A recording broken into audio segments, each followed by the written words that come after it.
नमस्कार, स्वागत है आपका। आप देख रहे हैं सच आप तक न्यूज और मैं हूं दुर्गा यादव अपने सहयोगी कैमरामैन वरुण यादव के साथ।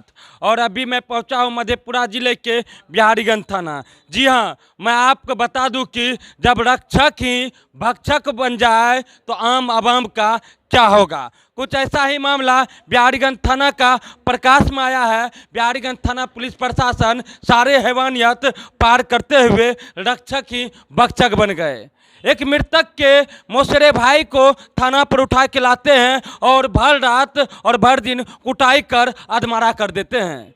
जब वो अधमरा की स्थिति में होते हैं तो तब पीआर बॉन्ड भरवा कर उन्हें छोड़ दिया जाता है। जैसे वो अपने घर पहुंचते हैं उनकी हालत नाजुक हो जाती है। परिजन उसके नाजुक की स्थिति को देखते हुए अनन फनन में फिर बिहारीगंज थाना लेकर आती है। जैसा कि आप अभी जस्ट हमारे पीछे देख पा रहे होंगे कि बिहारीगंज थाना के प्रांगण में ही मृतक के मौसेरे भाई हैं, जिनको बिहारीगंज थाना बिहारीगंज पुलिस प्रशासन लाए हुए थे पूछताछ के लिए। पूछताछ करने के बहाने पूछताछ करने के नियत से वो कुटाई कर दिए और इनका स्थिति नाजुक हो गई है, जो पीड़ित परिजन यहाँ लाकर न्याय की मांग कर रहे हैं। जब रक्षक ही भक्षक बन जाए तो आम आवाम का क्या होगा ये भगवान ही जाने। इसका अंदाजा आप कुछ खुद ही लगाए।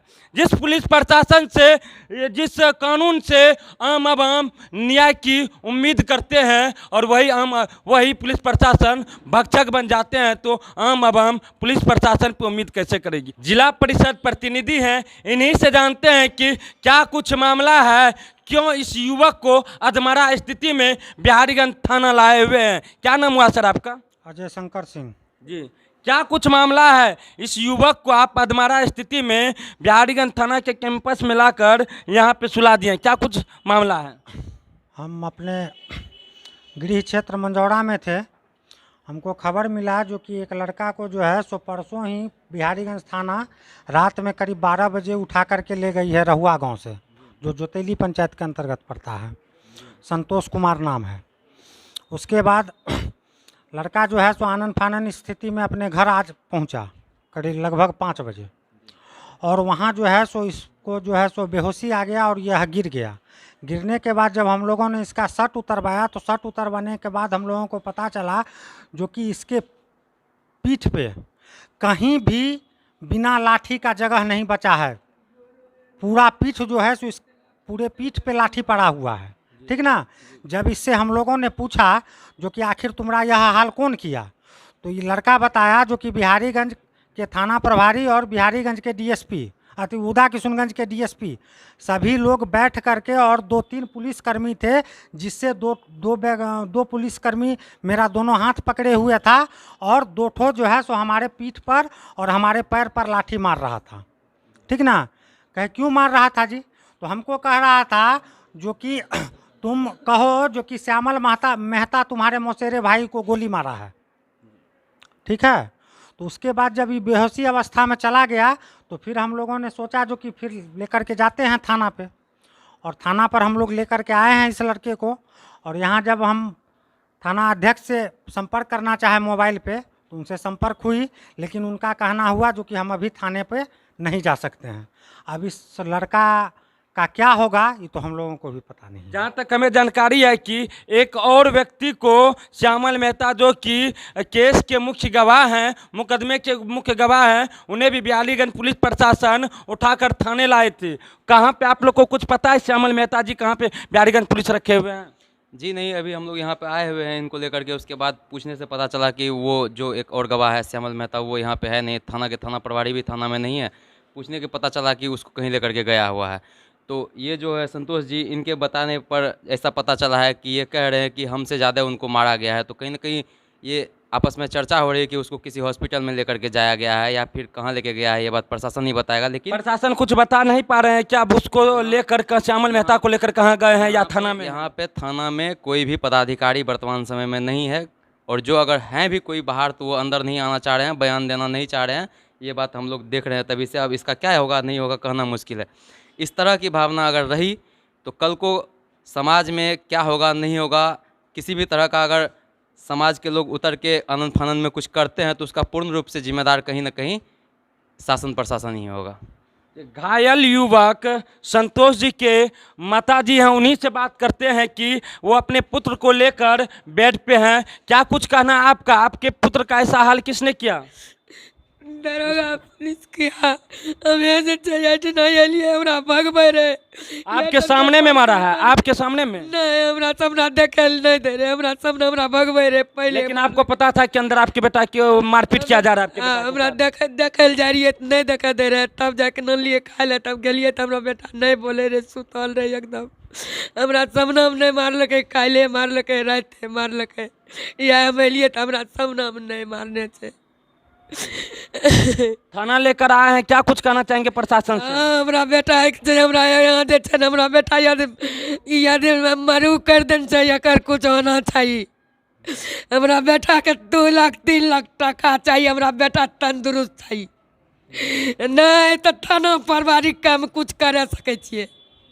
हाँ देखिए ये एक माँ की ममता रो रही थी। आप जैसा कि खुद कल्पना कर सकते हैं कि जब एक माँ बाहर में हो और अंदर में उनके बेटा के साथ मारपीट किया जा रहा हो तो उस माँ की ममता पर किस तरह का असर पड़ता होगा इसका अंदाजा आप खुद लगा सकते हैं। जी क्या कहना चाहते हैं? यहाँ इंजरी कटवाने के लिए तब न ले जाएंगे क्योंकि मामला तो आपराधिक है, ठीक है।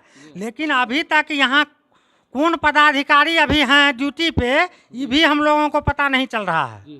श्यामल मेहता को कहाँ लेके गए हैं कुछ पता है? नहीं कुछ पता नहीं हम लोग। आप लोग को क्या शंका है?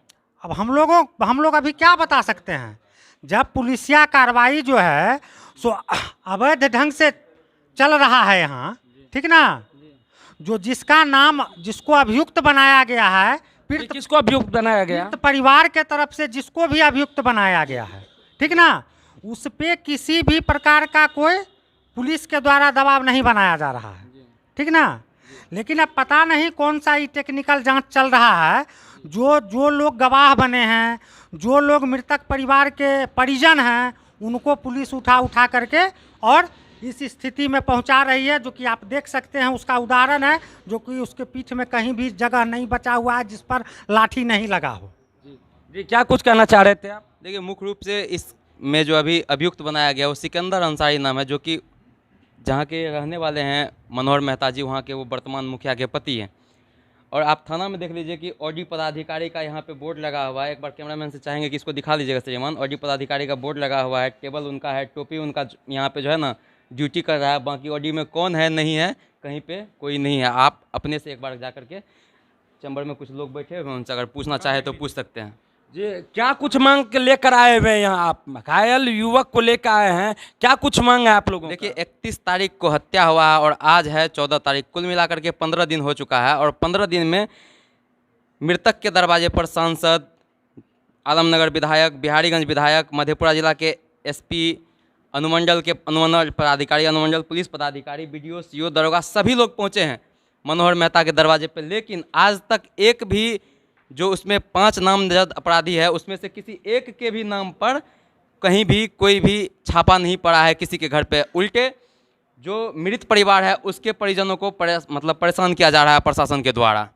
तो कहीं ना कहीं ये तो समाज में एक आक्रोश की भावना उत्पन्न करने का नीति है। और मुझे लगता है कि यहाँ पे अल्पसंख्यक को मौसा मानने के चक्कर में प्रशासन लगे हुए लगता है कि किसी के इशारे पे पुलिस प्रशासन काम कर जी रही है? बिल्कुल। यहाँ पे जैसे बताया जा रहा है समाज में कि पूर्व में यहाँ पे एसडीओ थे जज हसन, उसके कुछ रिश्तेदार लगते हैं जिनका कि नाम दिया गया है एफआईआर में, वो उनके रिश्तेदार। और कहीं ना कहीं लगता है कि उनके ही छत्र छाया में वर्तमान समय के अनुमंडल पदाधिकारी और अनुमंडल पुलिस पदाधिकारी कहीं ना कहीं दबाव में काम कर रहे हैं। जैसा कि आप सबसे बड़ा आरोप अभी परिजन और ग्रामीण लगा रहे हैं कि तत्कालीन उदा किशनगंज के एसडीओ जेड हसन के इशारों पर पुलिस जो है पीड़ित परिजनों पर जुल्म ढा रही है। मैं सबसे बड़ा सवाल है कि जब रक्षक ही भक्षक बन जाए तो लोग न्याय की उम्मीद कहाँ करेंगे? कानून के मंदिर कहा जाता है, लेकिन यहाँ पर ही पीड़ित परिजनों के साथ पीड़ित परिजन ही हैवानियत का शिकार हो जाता है और उनको न्याय नहीं मिल पाती है। सबसे बड़ा सवाल है कि आखिर जो मुकदमे के मुख्य गवाह हैं और मृतक के जो मोसरे भाई हैं, उन्हें किस कारणवश गिरफ्तार करके पुलिस प्रशासन बिहारीगंज थाना लाती है और पूछताछ के नाम पर कुटाई कर बैठती है। आखिर क्या वजह रहती है यह तो हमें नहीं पता, लेकिन इतना जरूर इनसे आशंका लगाई जा रही है कि बिहारीगंज पुलिस प्रशासन कहीं ना कहीं किसी बड़े अधिकारी या बड़े नेता के दबाव में काम कर रही है। कहीं ना कहीं बड़े अधिकारियों के इशारों पर पीड़ित परिजनों को परेशान किया जा रहा है और जो आरोपी हैं उन्हें छूट दिया जा रहा है। जैसा कि परिजन बता रहे हैं, जैसा कि हमें जानकारी है कि अभी तक नामजद अभियुक्त के यहाँ एक चौकीदार तक भी छापा मारने या पुलिस प्रशासन वहाँ नहीं पहुँचे हुए हैं।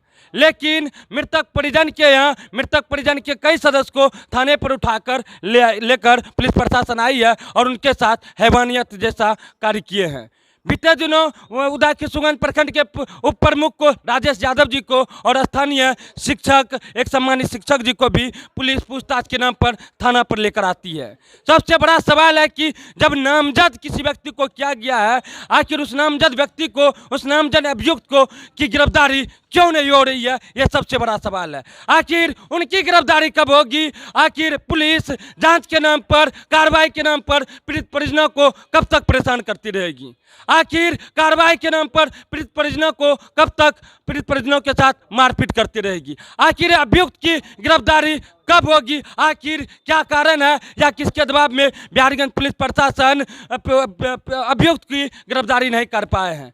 कहीं ना कहीं आशंका लगाया जा रहा है और आशंका जो हमें भी जिस तरह की आशंका लग रही है कि कहीं ना कहीं बिहारीगंज पुलिस प्रशासन किसी नेता या किसी बड़े अधिकारी के दबाव में काम कर रही है। इस वजह से अभियुक्त की गिरफ्तारी नहीं हो पाई है। अभियुक्त के जगह पीड़ित परिजन के कई सदस्यों को थाना पर लेकर आते हैं पुलिस और उनके साथ हैवानियत की सड़ी हदों को पार करते हुए मारपीट करते हैं और जब वो अधमरा हो जाते हैं तो उन्हें थाना पे बियर बॉन्ड भरवा कर छोड़ दिया जाता है। जब उसका हालत बिगड़ती है तो उन्हें पुनः वहाँ परिजन और परिजन सदस्य, स्थानीय ग्रामीण जनप्रतिनिधि उन्हें थाना पर लेकर आती है और न्याय की मांग करती है। और जब थाना पे आते हैं तो घंटों भर थाना पे रहते हैं, लेकिन थाना पे कोई भी पुलिसकर्मी उपस्थित अभी तक नहीं नजर आते हैं।